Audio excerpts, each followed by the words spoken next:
袁术和公孙瓒进攻袁绍失败。那么接下来袁术攻打刘表，曹操2次进攻陶谦的战役又会如何呢？本期视频我们就一起走进孙坚英年早逝及曹操为父报仇。192年，袁术派遣孙坚去攻打荆州的刘表，刘表则派黄祖在樊城和邓县一带迎战，可黄祖抵挡不住，战败而归。孙坚则一路追击，率军渡过汉水，包围了襄城。刘表惶恐不安，不敢出城迎战，派黄祖趁夜出城去调集各郡的援军。黄祖目击到士兵后，率军前来解救襄城，结果再次战败，只好逃进襄城西南的岘山，埋伏在树林之中。孙坚在追击的过程中，黄祖的部下从树林中发射暗箭，孙坚中箭身亡。至此，一代猛将就此陨落，终年38岁。这一年，孙坚的长子孙策年仅18岁，次子孙权只有11岁。孙坚的部众则在侄子孙贲的率领下投奔了袁术，袁术上表举荐孙贲为豫州刺史。孙坚死后，刘表趁机切断了袁术的粮道，使其无法继续盘踞在南阳郡，只能向豫州方向迁移。这时，袁术觉得既然打不过刘表，那就去攻打兖州的曹操。193年，袁术率军前往兖州的陈留郡，将大军主力驻扎在丰丘县。之后，他派刘翔率部屯守于匡亭，即今天河南省长垣县西南。同时，他联合了黑山军和南匈奴，准备合兵攻打曹操。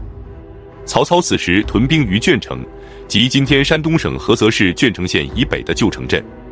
他亲自率领大军前往匡亭迎战，让徐豫和曹植去联络其他各郡的兵马，然后前往丰丘会合，对袁术形成合围之势。匡亭之战爆发。最后，兵力占据优势的袁术联军竟然战败，退回了丰丘。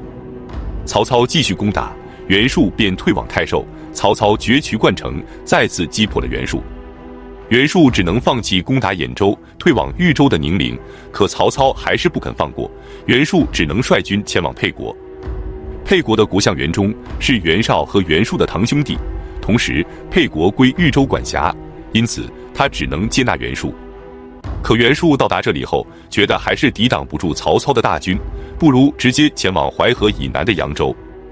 扬州刺史陈宇是袁术上表任命的，他此时占据着寿春，于是袁术便长途跋涉，决定前往寿春投靠陈宇。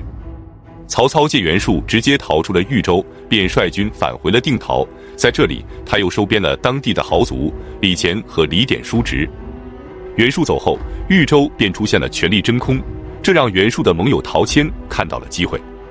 首先，袁术走后，沛相袁忠心里不安，他既担心曹操前来讨伐，又担心袁绍会记恨他收留了袁术，惶恐之下直接弃官而逃，前往扬州的会稽郡投靠了王朗。陶谦得知后，不顾与袁术的同盟之情，立即任命陈规为沛相，霸占了沛国。同时，汝南太守徐求与陶谦的关系要好，也投靠了陶谦。至此，陶谦实力大增，便有了占据兖州和豫州的野心。193年6月，下邳国有个叫阙宣的人，聚集了数千人，就敢自称天子。虽然有些荒唐，可陶谦却看到了机会，他立即与阙宣结盟，共同发兵前去攻打兖州。他们兵分两路，一路去攻打泰山郡，一路去攻打任城。两路大军准备在东平国会师，然后再攻打兖州的腹地，彻底抢占曹操的地盘。泰山郡的太守殷绍原本是陶谦的盟友，可曹操被任命为兖州刺史后，便投靠了曹操，这让陶谦非常不满。因此，此次出兵，他决定连殷绍一起打。他们迅速地攻下了泰山郡的华县和费县，接着便准备前往东平国，继续向兖州的腹地进攻。曹操此时刚刚结束了与袁术的战斗，元气尚未恢复，驻守在定陶休整。陶谦便大举进犯而来，让他忧心忡忡。陶谦此时实力强盛，如果出战，他没有十足的把握；可是不出战，兖州有可能保不住，所以他决定不走寻常路，再来一次围魏救赵。大军出发前，他告诉自己的夫人，如果此战我不能回来，你们就去投靠陈留太守张邈。之后他便兵分两路出击。一路由曹仁率领骑兵前往泰山郡阻击陶谦，一路则由他亲自率领从济阴郡南下，顺着泗水直接去攻打彭城。大军到达广七城时，他派于禁率军出击，迅速地攻陷了城池，之后又顺利地拿下了刘县，兵锋直指彭城。此时，曹仁也击败了陶谦的部将吕游，率军前来彭城与曹操会师。曹操的这个打法是陶谦万万没想到的，他立即放弃攻打兖州，亲自率领主力回援。但是他仗着自己兵强马壮，并不把曹操放在眼里。回到彭城后，他并没有利用坚固的城墙防守，而是将大军开到泗水之滨，与曹军展开了激战。然而让他没想到的是，曹操虽然兵少，但都是久经沙场的老兵，没多久陶谦的大军就抵挡不住，开始溃败了。然而彭城的城门狭窄，败军太多，一时挤不进去，只好渡过泗水向东逃窜。可是曹军紧追不放，导致渡河的时候，陶谦的上万士兵被淹死在泗水之中。过河之后，他们逃进了东边的富阳城，即今天山东省枣庄市翼城区南。结果富阳城依然防守不住，陶谦只好率众退回了郯城，并且向公孙瓒发出了求救。公孙瓒立即派青州刺史田楷和平原国相刘备前来支援。曹操率军攻打了几天后，发现郯城城防坚固，短时间内无法攻下。此时他的军粮已经不多了，听闻田楷和刘备又赶来支援，他觉得继续攻打下去胜算不大，便准备引军回撤。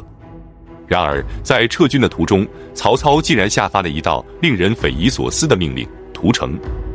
他们陆续攻陷了居陵、夏丘、曲率等5座城池，每攻下1座城池，他就下令将城池夷为平地，城里的男女老少全被屠杀。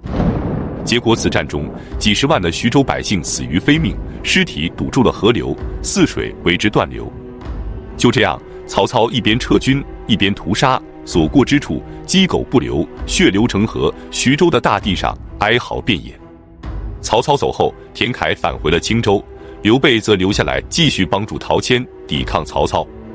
这让陶谦非常的感动，他立即上奏朝廷，举荐刘备为豫州刺史，屯驻于小沛，即今天江苏省沛县。